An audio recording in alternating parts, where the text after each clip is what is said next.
Good evening and welcome to the Candidates Forum. My name is Shannon Hero and I will serve as tonight's moderator. This forum is sponsored by the Delta County League of Women Voters and the American Association of University Women. The League of Women Voters is a nonpartisan organization, which means that we do not support or oppose any political party or candidate. The forum is one segment for the candidates for the Gladstone City Commission. I will now introduce the candidates for the November 4th general election and explain the specific rules of the forum. We welcome the candidates and thank you for participating. The candidates will make a 1-minute opening statement followed by responses to audience questions. The responses are also 1 minute. It will be a rotating response order. The candidate will be given 1 minute to respond to each of the questions asked. A beep will sound when the 60 seconds are up, and the timer will also hold up a red card when your time has elapsed. Please refer to the timer in the front row. The question will then go to the next candidate, and the forum will end with each candidate giving a 1-minute closing statement. During this forum, candidates are asked to respond only to the questions asked by the moderator. Please be respectful of other candidates. Candidates' remarks will only address their views and platforms regarding the office they are seeking. Candidates will not interrupt each other. No personal attacks or statements implying another candidate's views are permitted. The moderator will stop the speaker from such references and ask the candidate to keep responses to his or her own positions. The Delta County League of Women Voters does not cover issues involving the character of candidates. We attempt to highlight the positions of the candidates and the policies they would promote as elected officials. However, candidates are free to address any appropriate issue during opening and closing remarks. Audience members are free to submit as many questions as they would like, and as many questions as time permits will be asked. Now, if our candidates have no questions, we will proceed with opening statements.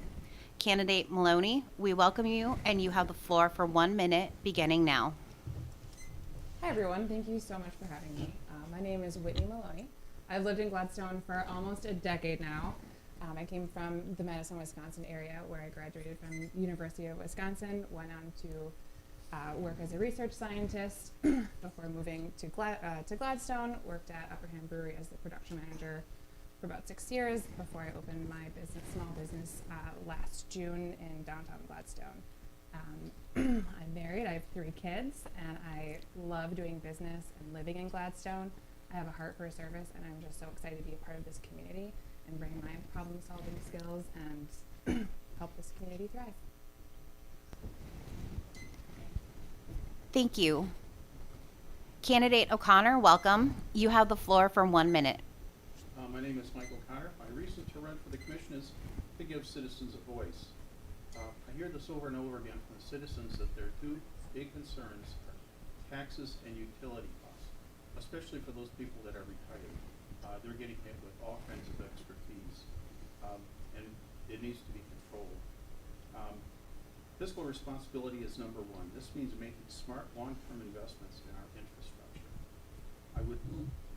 Everybody agrees, from roads to water systems, we need those to be top-notch, but we need to do this by avoiding unnecessary costs that would lead to higher taxes. We want the best services available within the current tax structure. We need also to enhance public safety. A safe community is a strong community. We need to support our first responders with the resources they need to protect us. I'd like to get into that more with the commission and exactly what we need to do to help the fire department and the police department with whatever they need. I know we had a very large tax increase this last year of 30%. And I guess my time is up. Thank you, Candidate O'Connor. Candidate O'Driscoll, you have the floor for 1 minute. My name is Steve O'Driscoll. For the last 30 years, I've called the 49837 my home. I am married and I have 5 grown children out of the house. Myself and my brother own Bramco Containers in our Gladstone Industrial Park, where we have done business for 27 years as the owners, and we are proud to employ 10 of our local residents in our business. I'm a member of the All Saints Church, an avid member where I perform several ministries in the course of our church proceedings. And I've been proud to serve in various entities for a combined 50 years of public service in the Gladstone and Delta County area, including 26 years on our own EDC board, 13 years on the Gladstone School Board, a couple other offices around the county, and most importantly for this, the last year and a half as a Gladstone City Commissioner. We are currently having a great, prosperous time in our city, and I feel like consistent leadership and a good forward-looking approach and consistent voice with our residents is important, and I hope to continue to represent our city on this commission. Thank you, Candidate O'Driscoll.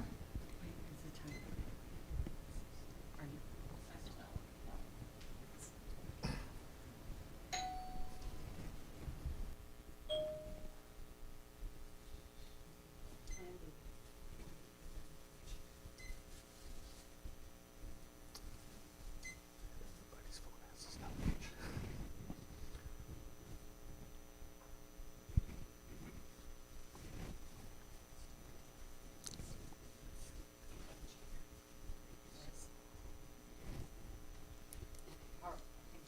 Okay. Candidate Thompson, we welcome you. You have the floor for 1 minute. My name is Joe Thompson. I was born and raised in Gladstone, Michigan. My family owned a business on Delta Avenue called Dick Star Market. I graduated from Gladstone High School in '81. I went to Bay College and got an associate's degree, went to NMU, got a bachelor's degree. I got another associate degree from the Community College of the Air Force. I enlisted in the Air Force after college in 1987, and I served for 8 years. I worked as an electrical engineer for various companies after I got out of the Air Force, starting in the Detroit area, then Wisconsin, and then my family and I moved back up here in the year 2000, and I was employed by Mead Paper, and I've been there since. I was elected to the City Commission in May of 2015. I was elected mayor in November of 2017, and I've been mayor to present day. I feel that, you know, I've got a lot still to offer, and I'm throwing my hat out there to volunteer to be on the commission for another term. Thanks. Thank you, Candidate Thompson. That concludes opening statements. We will now proceed with questions submitted from the audience. Since the opening statement began with Candidate Maloney, we will now move on to Candidate O'Connor to answer the first audience question. Candidate O'Connor, why are you seeking this seat, and what are your top 3 priorities?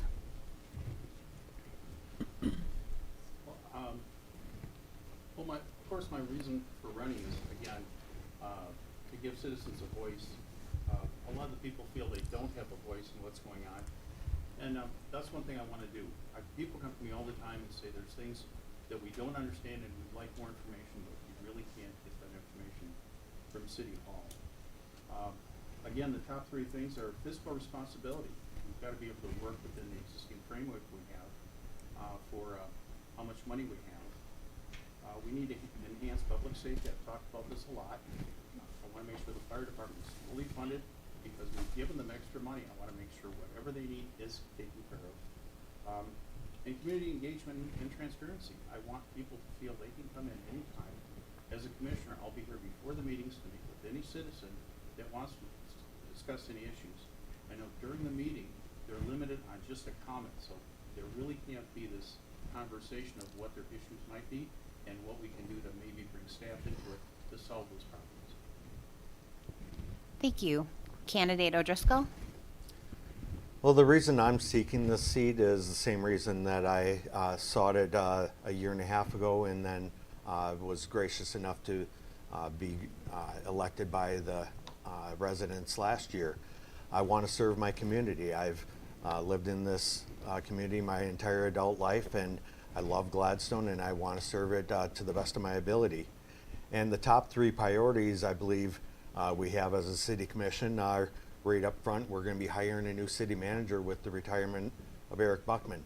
That is the single most important thing that a city commission is going to do to determine, hopefully 10 years and beyond, who is our voice to our city's employees. I think we have some work to do on Public Act 33, how we use those funds and how we assess taxes on our residents.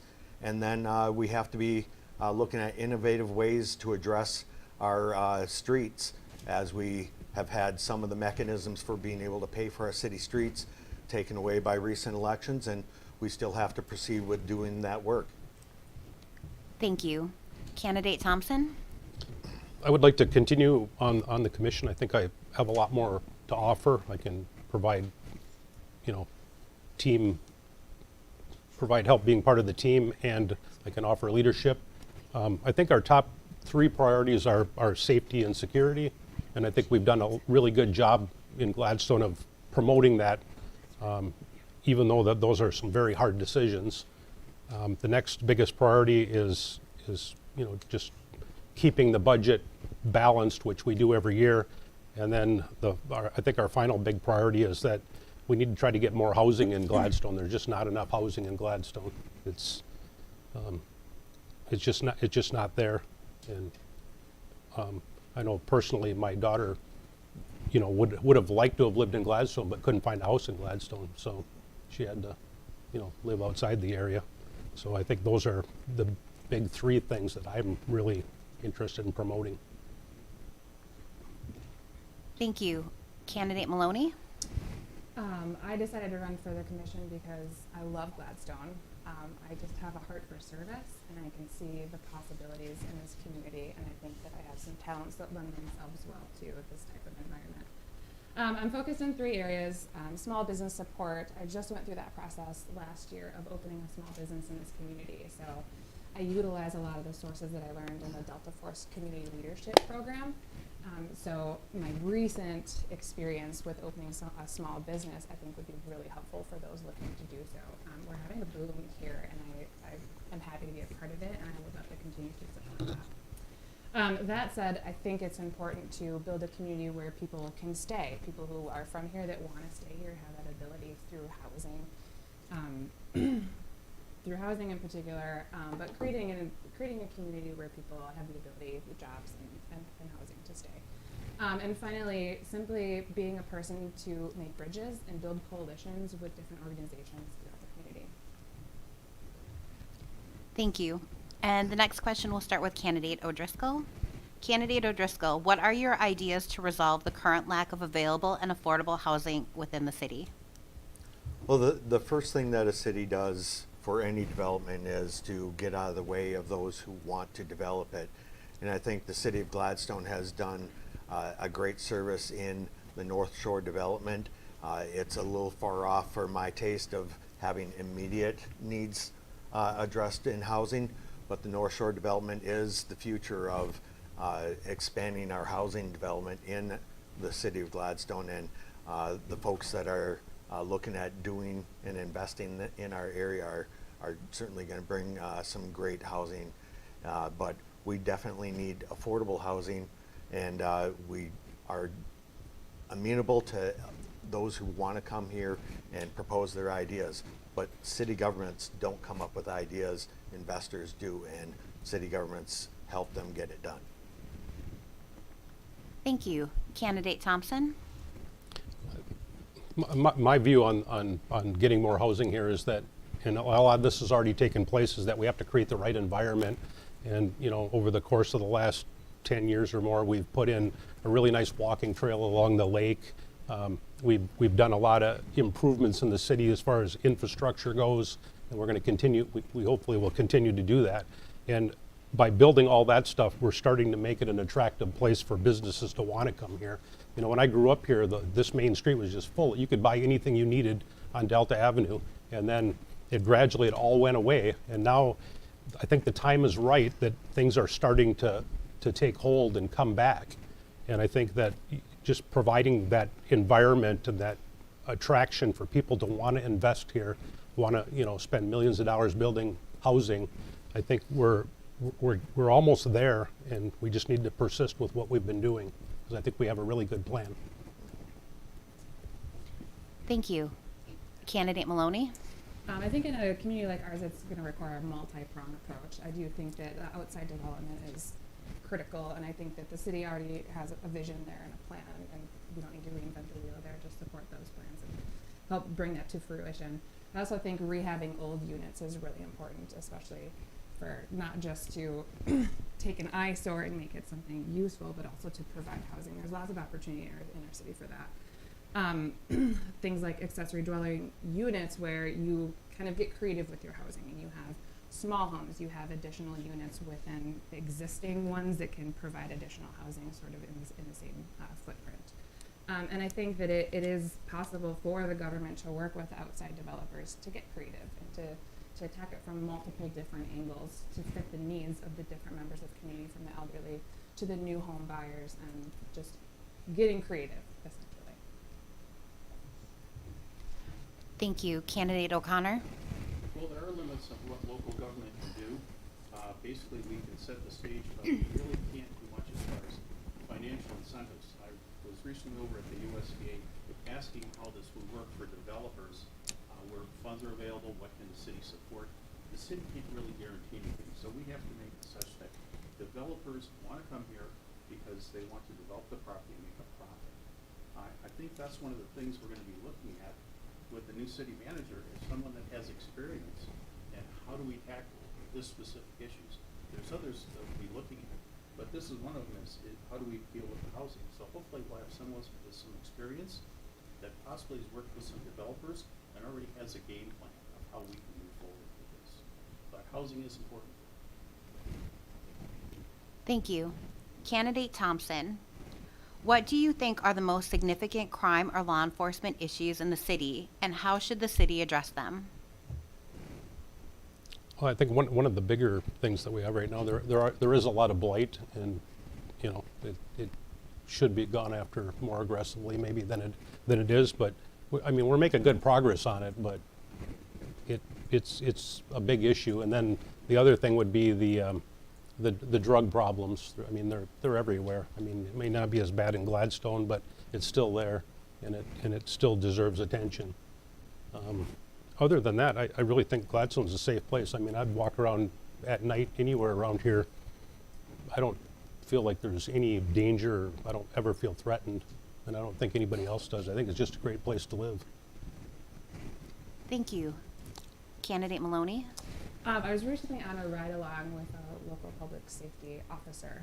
I won't name them.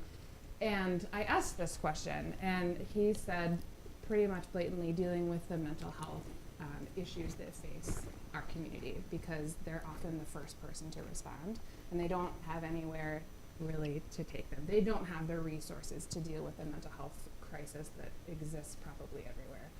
So I think that is number one. Drugs are a huge problem. I've dealt with this personally through my business and tenants of my Airbnb, closely with different police agencies, and it's just, again, the resources. I know we have so many different police agencies in our area with MSP and Gladstone Public Safety and the Sheriff's Department and Upset, but there's still such a need, and I don't know if it's a coordination issue or really how to address that, but definitely mental health services and drugs. Thank you. Candidate O'Connor? Well, definitely this is an issue that it's not just a Gladstone issue, but it's a county issue. And indeed, we have the Gladstone Police, Escanaba, we've got the County Sheriff's Department. We need to work together with all of them and see what resources we need and what we can share. I know Gladstone is small, so we might need some help from other departments, possibly the Sheriff's Department, for detectives, for investigation, for those things. Indeed, drugs are going to be here for a long time. How do we take care of that? How do we manage those people that do get hooked on drugs? It's unfortunate. I know I've had employees that have been on drugs, and it's a challenge. That's all I can say is we need to get everyone together in the same room for the police and say, what resources do you need and what can we do to do this? Realizing we do have budget constraints, but how can we work together to deal with these issues? And mental health is a big one. I've talked with officers before, and basically, I guess that's into mental health. Thank you. Candidate O'Driscoll? Looking directly at crime issues and how to deal with them, we're very fortunate in Gladstone that we don't have a violent crime problem in Gladstone, but the effects on our families of alcoholism, drug addiction, being, the lack of support in the mental health area is certainly a concern. And those things lead to property crimes and lead to, safety issues essentially, because impaired driving is still one of the most arrested things in our community. And it's a concern to our families out there. And of some concern growing in my mind, we have a little bit of a growth in the e-bike area, and I'm concerned about our youth being out there on some very powerful devices that are being introduced to our community. And for the safety of our youth, I want to see a little more control of the e-bikes and some education of our youth and how to stay safe on those devices. Thank you. Next question will go to candidate Maloney. Do you think the city is prepared for possible extreme weather events or other emergencies? If not, what improvements should be made? It's a very broad question. My husband's a civil engineer, so I often hear the term like 100-year storm. And we were here a couple of years ago, I don't know if it was 2018, when we got the really heavy rains and the flooding and the lake rose and just caused a bunch of havoc. So I would say yes and no. That's not something that I really know a lot about, so I can't really speak to exactly what's in place or what is needed further. So I would have to look into that. Thank you. Candidate O'Connor? I would have to look into that as far as, again, those kind of issues. We've seen the lake level rise, of course, and we've got some protection for there. As far as winter storms, I think we're in good shape as far as our plows and such, and I know the electrical system is very substantial. So I mean, that would be my concern in the wintertime, is losing electricity to any of the residents, because, well, of course it's cold and you need to have electricity, and people do rely on that. Well, of course, for everything. So, anyways, we'd have to look at that further, and I'd like to get some input from Public Works to see where they feel if there's an issue or not. Thank you. Candidate O'Driscoll?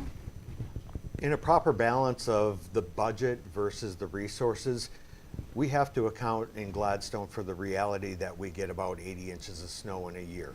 If we got a catastrophic snowfall, we would not be able to keep up with it in a regular fashion and would need help from the outside, because we aren't going to employ the kind of people it takes to remove the snow that they get up in Munising. And that's just how it is when you only get 80 inches of snowfall. As far as like flooding and such, we have just invested $20 million in our waste treatment plant due to the high water levels that we saw and what those did to our infrastructure. We're also investing more into our actual sewer lines. Some of those that are in the most need are going to be addressed in the next year with relinings and replacements of the ones that are too bad to even reline. So I feel confident in the things we've done and the things we are going to do to prepare for those high lake levels and the potential flooding, which is realistic. Thank you. Candidate Thompson? I believe in Delta County there is an organization, and I'm not like really well versed on this, but it's like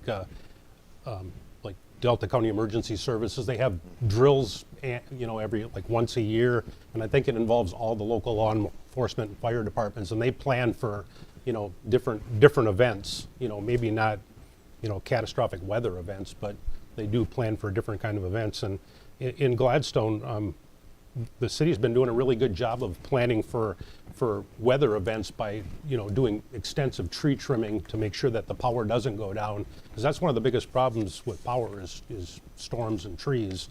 So they've done a really good job, in the amount of power outages that you see in Gladstone are very minimal. I mean, they're very rare, to the point where you virtually don't need any backup power source. Yeah, that's about all. Thanks. Thank you. Our next question will start with Candidate O'Connor. Candidate O'Connor, what ways would you balance growth and development while still maintaining the city's natural environment and small town character?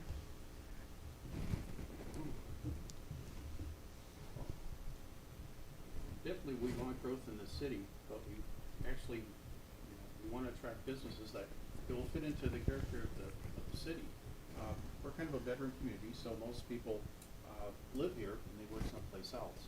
I think we want to basically try to get small businesses in here that will appeal to people that live here. That, again, like Pat's, they want to go shopping here, they want to have a coffee, those kind of things. So I think we need to basically see if we can get those businesses in as far as the economic development and balancing things. Thank you. Candidate O'Driscoll? I think measured growth and steady growth is exactly where Gladstone has been the last few years. We've had some of the only population growth from one census to the next.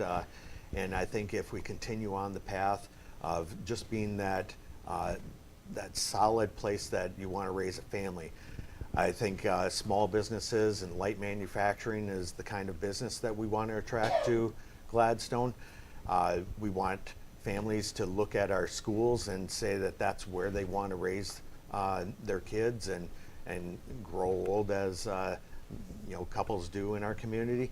It's the safety and the security and the comfort of our community that I believe has made us grown in recent decades, and I think that is exactly what will help us grow into the future. Thank you. Candidate Thompson? I think growth and development will balance themselves. I think they have been. We're gradually getting businesses back. We're getting some housing development. I think they're balancing themselves. I think they will, and I think the economy is kind of what keeps that kind of in check. So I'm not concerned that we'll lose our small town feel or values. I mean, I can remember back when it was, full on Delta Avenue, and it still felt like a small town. Everybody knew everybody, and everybody was friendly. So I don't think there's any harm or any risk of us, getting to that point. Thank you. Candidate Maloney? To repeat the sentiment, I think it's all about balance. Nobody that I know wants Gladstone to be like the next Petoskey or Traverse City. The goal isn't to just explode.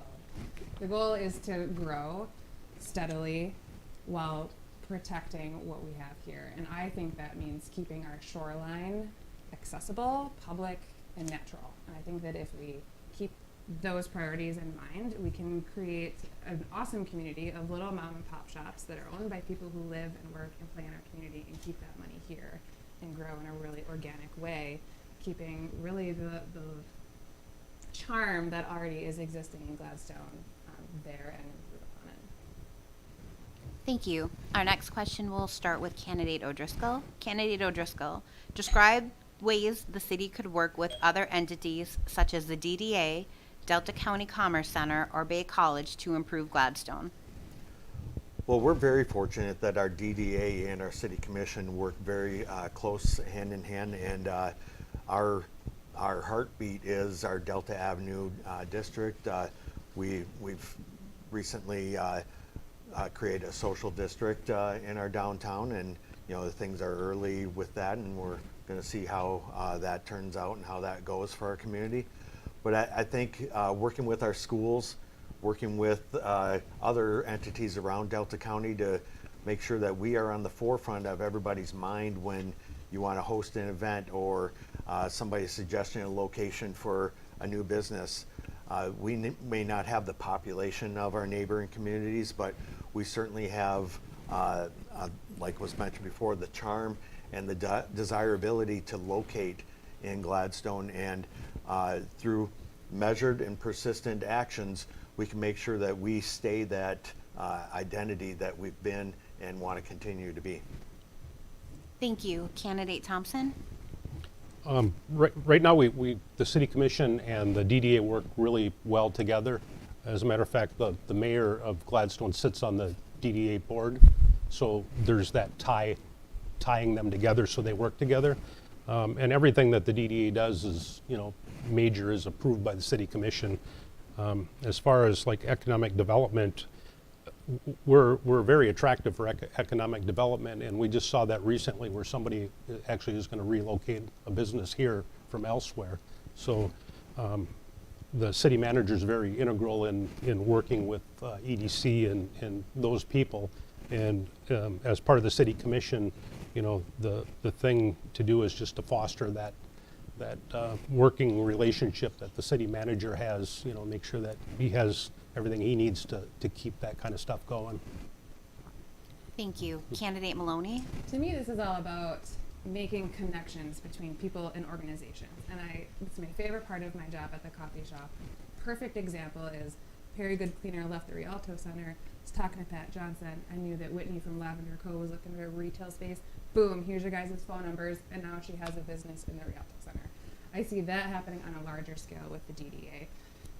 And other organizations, even Bay College, making those connections. Hey, you've got an internship program? Awesome. I know a company that could, you know, use an administrative assistant for the summer. I think utilizing those connections and just knowing where the need is and connecting the right people goes an incredibly long way in like our small community. Thank you. Candidate O'Connor? Well, I think the DDA does a fine job. I mean, we're looking at downtown, but I think we, as far as the commission is concerned, I think there's a need to go out to all the businesses, meet with them one-on-one, to basically see what they need and if there's anything the city can do to help them. I think the best way for growth, economic growth, is actually businesses talking to other businesses saying, I have a really wonderful business, it's in Gladstone, they do everything they can to make my business profitable and wonderful. There's, workforce is great, everything. And I think that's what we need to do is focus on all of the small businesses, because you know, that's where the growth comes, is small businesses. You've got 5 employees, you go to 6, you go to 7. I mean, that's how we get that balanced growth we've been talking about is what we need to do. And engaging all the businesses, not just the ones downtown, but all over, to make sure it's whatever they need, we're going to try to get them what they need. Thank you. And our next question will start with Candidate Thompson. Candidate Thompson, what are your budget priorities and how would you address them? Well, my budget priorities are just to make sure that we have a balanced budget and that we provide adequately for, you know, public safety, roads, and recreation. The city always has a balanced budget, and you know there are challenges in the budget. You know, our MERS payments are at pretty much a peak right now, and you know over the next, I don't know how many years, 4 or 5 years, they'll start to come down, and we'll start to regain some funds that we're you know paying into that. But that would be always my priority, is just you know making sure it's balanced and that we're spending the money on the right things. Thank you. Candidate Maloney? Yeah, I think everyone agrees the goal is to have a balanced budget, to provide the services and have the money to do so. The means by which you do that differ, but I think a really good way to go about that is to increase the tax base. And you can do that by attracting and supporting and growing small businesses, by building housing, by attracting more people. It's that slow growth that we keep talking about, that brings in people, that brings in money, that helps balance the budget. Sounds really simple. I know it's not that simple in practice, but that's the goal. Thank you. Candidate O'Connor? Well, I think one thing we need to look at is, of course, we've got taxes, and we get money from the state, and that's kind of fixed. It's not going up. It's going to be about the same. As far as the budget, are there things we can do looking at our operations to make them more efficient? Of course, we're going to be looking at a new city manager, and that brings up, you know, do we need an assistant city manager that could also be, say, the public works person? Do we combine parks with, you know, DPW, Department of Public Works? Are there things we can do to streamline the operations, to save some funds, so that we can plow that right back into the city to make it better? So I think there might be options. Again, we need to look at all of the things and not just sit back and say, well, you know, we've been doing the same thing for 20 years, we'll just keep doing it the same way. Thank you. Candidate O'Driscoll? I think it's very fortunate that we operate on a very solid budget right now in Gladstone. And if you join us either online or here in the Commission Hall, you will see our audit this coming Monday and see exactly how well we're doing due to the successes and the planning of all of our department heads and the city commissions that have served before right now. That being said, I have a couple priorities. I came onto the commission just after Public Act 33 was added to our tax base, and I'm not the biggest supporter of it. I believe, taxation without representation, the people didn't vote it in, is not a great way to go. And I think we should make sure that Public Act 33 funds are only used for public safety infrastructure, not for wages. And that's just my own personal opinion. You can use them for wages according to state law, but I would like to see it only used for our infrastructure needs. Thank you. And our next question will start with Candidate Maloney. Candidate Maloney, how should the city finance public improvement projects? The great debate. There's been a lot of discussion in Gladstone about funding special projects through special assessments and through tax increases, changes to our charter, different votes. Personally, I have landed at the place where, having received a special assessment at my home in the last couple of years, I think that the fairest way to go about it is to spread that out over the entire tax base with a smaller tax than having the people immediately affected shouldering a much more burdensome dollar amount in a short amount of time. This all feeds into the budget, of course. Proper planning, long-term planning can reduce some of the hardships on people, but if the question that you're really getting at is special assessment versus tax increases, I do lean more away from the special assessment structure. Thank you. Candidate O'Connor? I think when we're talking about public improvements, we're really talking about roads. And I think, again, it comes into working with other groups, with the Department of Transportation and the County Road Commission, to see if there's ways that we can do things to reduce the cost of improving our roads, maintaining our roads, and those kind of things. What can we do, and how can we network with other organizations that are doing similar things to use the best practices? If there's a need for an increase, I think we need to go to the people. The people are the ones that make the decision. And if we need 1 or 2 mills to basically improve the roads, that's what we need to do. But we need a complete and full study to basically say, here's what we need to get things up to speed, and what's it going to take to keep our roads in A1 condition going forward for the next 5, 10, 15, 20 years. It seems like we kind of are hit and miss, and roads get bad and they get worse, and it seems like we're always fighting that. So I think people would like to know how much it's going to cost. Thank you. Candidate O'Driscoll? I think we've been very innovative in getting low interest loans through the state to do things like our waste treatment improvements. $20 million is not something you can afford as a city just on your own. So we've done well in reaching out and getting those funds to do those public improvement projects that are desperately needed for the future of Gladstone. With special assessments gone for financing street improvements and other improvements, we have to get innovative and or do less improvement of our roads. And our city residents know our roads are in tough shape. A lot of them are crumbling underneath them, and the only answer to really address that is take it right to the public and, like was said before, ask for a millage and see if the people want the roads to be improved at a greater rate with a millage that specifically is designated for street improvements, not for anything else. We would just use those funds on the streets. Thank you. Candidate Thompson? I think we had the perfect mechanism to fix roads when we had the ability to special assess. I know that I would rather pay a one-time thing, like maybe every 25 or 30 years to have the road in front of my house fixed, than to pay for it forever and ever and ever in the form of a tax. And then the other problem with if we did tax everybody for roads is, where are we going to start first? Because everybody's going to want their road done first. They're not going to want to wait 20 years for us to get to their road. And, we went through some hard times in Gladstone and roads got in bad shape. And we're gradually getting back, but now we've been stalled. And I really it's going to be some really tough decisions on how to find money for roads. And I'm not going to sit up here and lay them all out there because everybody's probably got a different opinion on how we should do this, and it really needs to be battled out in a public forum. Thanks. Thank you. Our next question will start with Candidate O'Connor. Candidate O'Connor, in your opinion, has the social district been a success? If there are no benefits, should it be rescinded? Well, it might be too early to call. I know personally, I've been down to the new mid-bar. It's very nice. If you haven't been there, you should go in. It really looks wonderful. I'm not sure if the social districting thing is working out.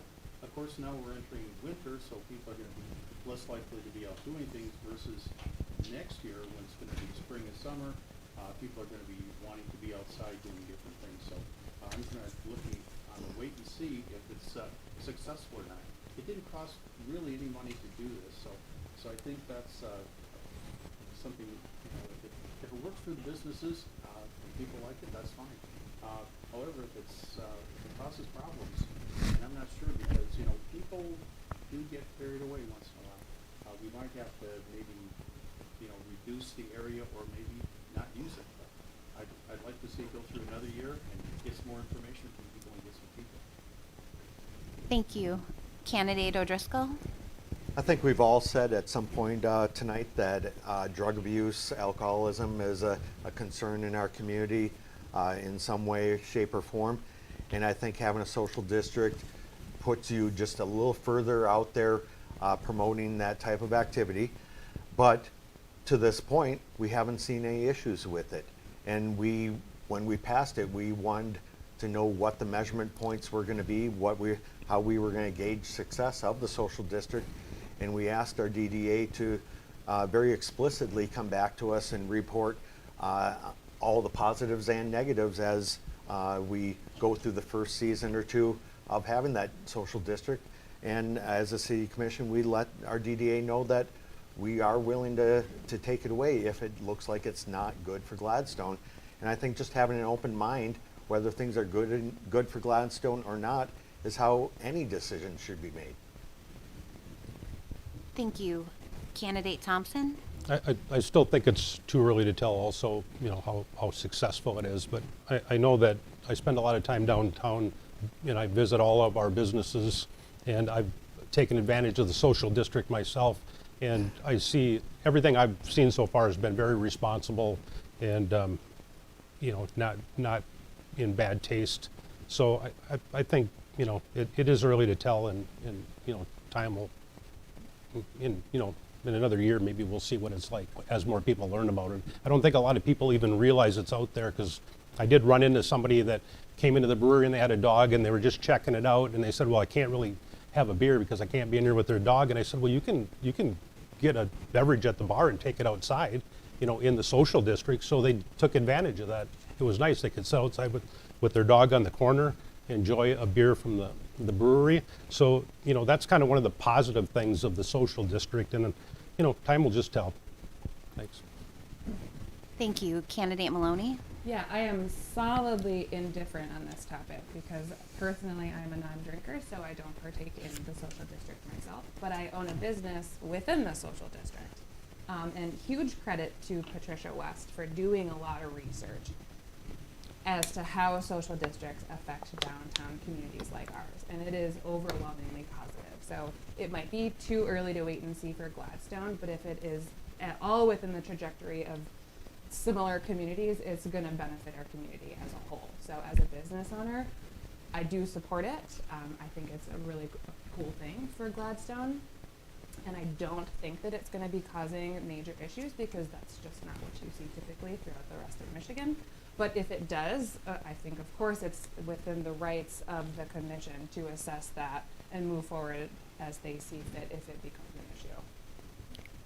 Thank you. And our next question will go to Candidate O'Driscoll. Candidate O'Driscoll, do you support any new zoning changes? That's a tricky question because it throws up a red flag about, change. But I think any zoning questions that we have are going to be brought by those interested in investing in our community. If we get a question about changing a residential to a multifamily zoning, it's going to come with a plan that's presented to the city commission first by going through our planning commission, and it's going to be studied deeply. If it's, commercial, industrial, whatever the change that would be proposed to our zoning, a spot zoning or a general zoning, would come with a presentation for an investment in our community. And while we all spoke about being interested in investments in our community, some things are not going to fit Gladstone. So each thing that comes before us is going to be considered on how well that fits in Gladstone, and zoning comes after that request is made. Thank you. Candidate Thompson? I do support rezoning if it makes sense and it's in the best interest of Gladstone. And like Steve said, everything goes through the planning commission first, and it's well vetted out before it actually gets to the city commission. And then, when it gets to the city commission level, the commission as a whole will make a decision on that and either support it or send it back, maybe send it back to the planning commission. But I don't think rezoning is bad if it's done the right way and in the best interest of all of Gladstone, not just maybe one individual. Thank you. Candidate Maloney? Yeah, I think rezoning should be expected in any community. To say no rezoning ever is kind of a silly notion, but of course it would have to be evaluated on a case-by-case situation with really thorough research and looking into what the downstream effects are on that and weigh those. It's always a cost-benefit analysis, and I see no difference in zoning, especially if we're trying to tackle housing problems. I mean, you have to take a look at zoning, and you just have to do it thoroughly and responsibly. Thank you. Candidate O'Connor? Well, the city does have a master plan that we update every decade. And basically, we try to take into account where we want zoning, where we want businesses to develop, housing to be. With that said, of course, there's always exceptions, and that's why the planning commission basically say, well, we have this master plan, but there's a development we need or some housing, and we're going to look at it. So there's a group that will look at it and say, well, here's what we think it's going to do. Here's the financial impact. Here's what it's going to, traffic, whatever it is. They're going to look into it, and then, of course, present it to the city commission for review. And citizens will have an opportunity to provide input if we're going to change the zoning, and they'll know exactly why we're changing the zoning, because there's a project that's coming, and do they support the project? Thank you. And our next question will start with Candidate Thompson. Candidate Thompson, does the city track fixed costs and maintenance, power and water? Do monthly connection rates reflect this actual cost? Yes, the city does track fixed costs, and the city has a software package that they use to determine what the rate should be. There were rate studies done some years ago, and they were the result of a lawsuit. But anyway, they do rate studies. They have a computer-based program that they put all their inputs into, and it generates what rate should be to sustain the systems, whether they be electric, water, or wastewater. And that's been ongoing for some years now. I think recently they've went with a new software package called Waterworks, I think is what it's called, and that's exactly how they do it. It's not just this would be a nice number to charge people for electricity, so it's done with science. Thank you. Candidate Maloney? I don't have any personal knowledge of this matter. I recently heard the mayor answer yes to this question, so I'm inclined to believe that yes, they do. But I think that in any system like this, it has to be driven by data and good intentions.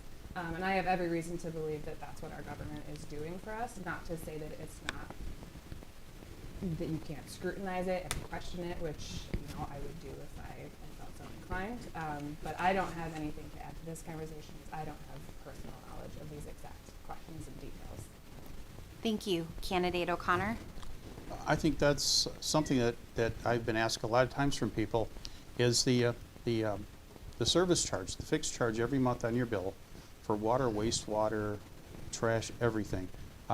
Basically, of course, the concept is that the service fee should cover depreciation. the fixed costs of running the system, and then usage is separate because that's the people, that's the product, electricity, water, wastewater, and so those should be divided.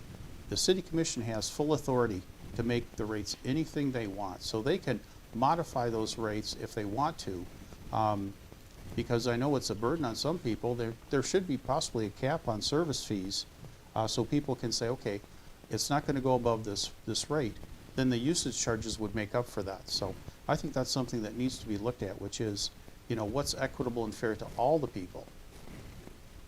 Thank you. Candidate O'Driscoll? There are certain buried costs that are just implied, and they're fundamental to having utilities and labor, the personnel, all the infrastructure has a cost that is going to be a base cost, and those are basically increased with the number of connections to a service. So I can see where there's concern about having a connection fee on a bill, but you are a cost to the city when you have a new connection, old connection. Servicing all the connections in our city is what our public works does. Fortunately, we do have software that takes the guessing game out of it. We know how long infrastructure lasts, how long we forecast new projects and those infrastructure improvements to last, and how much of a rate increase we need to be able to pay for that infrastructure before it needs to be replaced again. So I think we're doing a pretty good job with it. Thank you. Our next question will start with Candidate Maloney. Candidate Maloney, would you support a road millage? Yes, I would. So my husband deals with budgeting from the state all the time. He inspects the bridges in the whole UP. So we have lots of conversations in our house about how we fix the roads with a fixed amount of money, and there's just never enough money to do what they need to do. Our roads are in rough shape, and people complain about it all the time. And I think that if we can't do special assessments, I do think that that is the most appropriate way to go about it. Thank you. Candidate O'Connor? Well, yes, I think I would support a road tax. The state provides the city with approximately $1 million a year to support our roads. So I'd like to know how that money is being spent with DPW. I understand that from the city that basically whatever the state gives us actually pays for all the employees and everything at Public Works. So basically there's no property taxes being used right now for Public Works as far as the roads are concerned. So a small millage might be required. But to make sure it was fair and equitable, that's why I would like the Department of Transportation and the County Road Commission to basically help us to make sure that we know, again, how much is it going to take every year for the next 5 years, 10 years, to maintain our roads, to make sure we can fix them and maintain them. I know people would all like to have their roads done right away. Of course, we're going to patch and maintain those as best as possible, and then resurface and do whatever is best for that surface. Thank you. Candidate O'Driscoll? Short answer, yes, absolutely. I support street and road improvement millage. We don't put any of our general fund monies into street improvements in general in our budget. We use the revenue sharing from the state, which is precarious at all times. We don't know how much we're going to get until the state budget comes out, and it has trended downwards. We have less of that money to use, and with special assessments gone, we have even less. So when I price a box, corrugated box for my company, I want to include the cost of the material and the cost of the labor, because that is the most logical thing to do. The most logical thing to do for our streets is ask our residents if they would support paying for our streets to be improved, and I'm in full support of doing so. Thank you. Candidate Thompson? I would be in support of putting a millage request on the ballot and let people decide. I'm not going to decide for the whole city whether that's the way it would be done, and that's not within the power of the commission anyway. We could put it on the ballot. As a commission, you could put it on the ballot, but the commission cannot pass a millage for roads. It's just not within our power. We don't have the ability to tax like that I'm aware of. I think Headley prevents that. So sure, I'd be more than happy to put it on the ballot. I really don't think it'll pass, but I'd be more than happy to support it. Thank you. And our next question will go to Candidate O'Connor. Candidate O'Connor, in what ways do you see national budget issues or political changes impacting our local government? Wow. I would say nationally there's not much that's affecting us. I think, as has been brought up, it's the state and the budget and how much money they have available to us. That's really the key mover as far as what we're concerned with locally. I don't think there's anything national that really affects us that way. Thank you. Candidate O'Driscoll? Yeah, I have to agree that there's not a lot in the chaotic political landscape of Washington, D.C. that really has to come home to roost in a positive or a negative way in Gladstone. But in a similar way, I've seen just recently with our state budget being passed that Great Start Readiness, the funding for it was greatly reduced in this state budget compared to last year. And we had a school superintendent asking for a millage in our community to fund Great Start Readiness classrooms in our schools. That would have been all for naught if the funding for the program wasn't there once you built the building. So our entities in the city of Gladstone are affected by the things that happen outside of Gladstone, for sure, but in different ways than just the politics of DC. Thank you. Candidate Thompson? I don't think it has a direct impact on us, but it does have an indirect impact in that, the longer this stuff goes on, people will spend less and maybe do less things, which is going to trickle down and affect everybody. So I think, stability at any government level makes things a lot better for everybody. The uncertainty always has negative consequences on businesses and people in general. So I think it does have an indirect effect. Thank you. Candidate Maloney? I think it's important to be in touch with the people in our community. Obviously, local politics affects us locally, but so do the national politics. And things that are happening, things that have happened in the past will happen in the future. It can make life harder for those folks in our community. We're already a pretty impoverished community as a rural community. So just keeping that in our minds when we're making decisions about asking people for money for roads, understanding that times are tough for people and they might get tougher with a lot of the programs at the federal level that have been cut. So I think just keeping an open mind and open heart and wide open eyes as to what's happening nationally at the state level and how that affects our folks locally and what we can do to mitigate some of that pain. Thank you. We have now come to the final minutes of this segment. The candidates will be given 1 minute to make a closing statement. Candidate O'Driscoll, you may begin. I am totally committed to Gladstone. I have a business in Gladstone. I have lived in Gladstone for 30 years. This is where I call home. This is where I do business. This is where I spend my spare time and volunteer and go to church and just have my life happen in Gladstone. We have a great community here, and the City Commission is doing a great job, and I'd love to continue doing a great job on the commission if I'm trusted for another term. We have a large task ahead of us with hiring a city manager. We want to do it well, and we want to get somebody that moves us forward and understands the personality of our community. We have housing issues, and we want to advance those as quickly as possible so that our young families can reside in Gladstone and be as fortunate as I was to call Gladstone a home. Thank you. Candidate Thompson? I'm also passionate about living in Gladstone. I grew up here, and I love Gladstone. This is just a great area, and I think that a lot of good things have been done, and the time is right for more good things to happen. You know, small businesses, we've got to be doing the right thing because we've got a lot of small businesses moving into Gladstone, and I would love to continue to be part of that. So, you know, if it's everybody's desire, I'm willing. Thank you. Candidate Maloney? Yeah, I love Gladstone. I'm really integrated in this community as a small business owner, as a mother of 3, from kindergarten to senior across 2 districts in this county. I see a lot of people. I'm involved in a lot of things.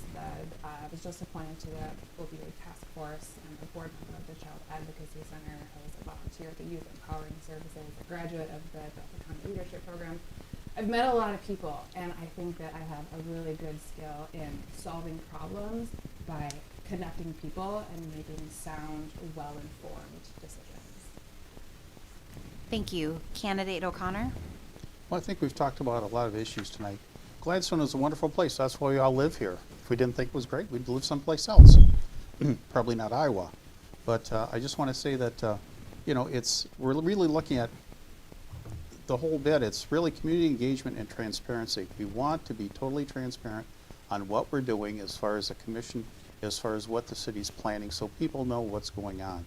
We want to make sure we're planning for the future so people know what it's going to cost to be here, and engage the people. What do you want? Again, businesses. What can we do for businesses to succeed? We'd like more small businesses to succeed. We'd like people to be able to have their kids and have jobs so they can stay here. I mean, this happens a lot where, you know, the kids go to college and then they leave because there's not the jobs here. And we want to make sure that there's jobs, there's housing, and it's a safe environment. Thank you. Each of our candidates has now made his or her closing remarks. Thank you once again for participating in our forum this evening. Thank you, candidates and our audience, for participating in the forum. For more election information, the League of Women Voters has an online voters guide which can be found at vote411.org. Vote411.org is a one-stop shop for election-related information. It provides nonpartisan information to the public. It is already available. A recording of tonight's forum will be available on the Delta County League of Women Voters webpage at lwvdeltacounty.org. We hope that the audience has found this evening informative and helpful in determining for whom they will vote.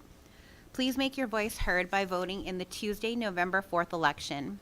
The polls will be open from 7 a.m. until 8 p.m.